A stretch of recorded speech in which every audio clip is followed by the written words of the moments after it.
नागपंचमी की कथा। एक साहूकार के घर उसके 7 बेटों की बहुएं रहती थीं।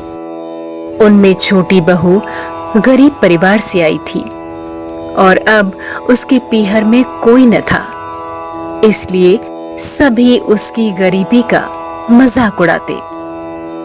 एक दिन बड़ी बहू ने घर लीपने को पीली मिट्टी लाने के लिए सभी बहुओं को साथ चलने को कहा, तो सभी धलिया और खुरपी लेकर मिट्टी खोदने लगी।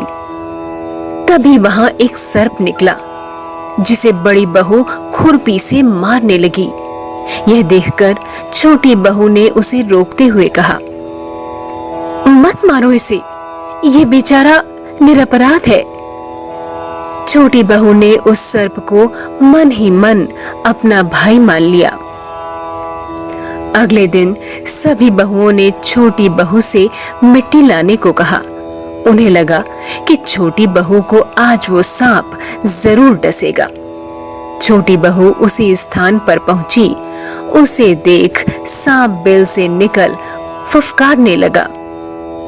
तब सर्प को उस स्थान पर बैठा देखकर छोटी बहू बोली, सर्प भैया नमस्कार।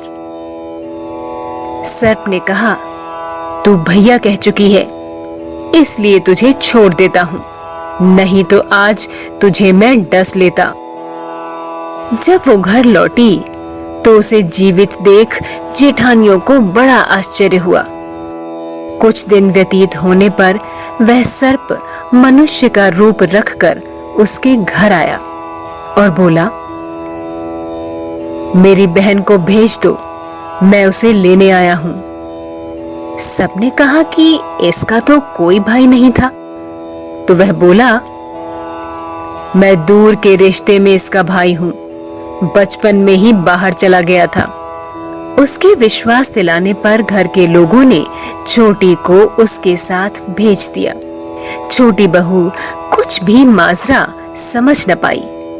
मनुष्य रूपी सांप ने मार्ग में बताया, मैं वही सर्प हूं जिसे तुमने भाई बनाया है, इसलिए तुम डरना नहीं, और जहां चलने में कठिनाई हो वहां मेरी पूंछ पकड़ लेना।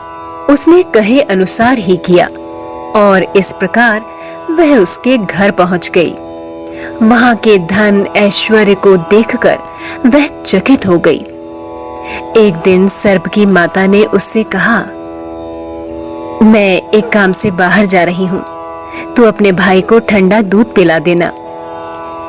उसे यह बात ध्यान न रही और उसने गर्म दूध पिला दिया, जिससे नाक